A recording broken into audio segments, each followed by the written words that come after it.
And,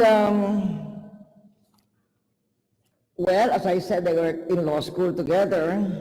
So came the bar examination. It was a wonderful year for their batch because Henry and Boy won the top 2 seats of the bar examinations that year.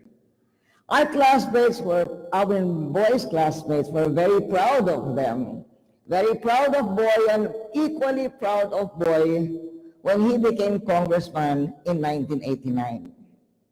I remember in the first sauna that Boy was going to attend, Mike's classmate said, "Gloria, watch out, look for Boy Nograles there in the plenary hall."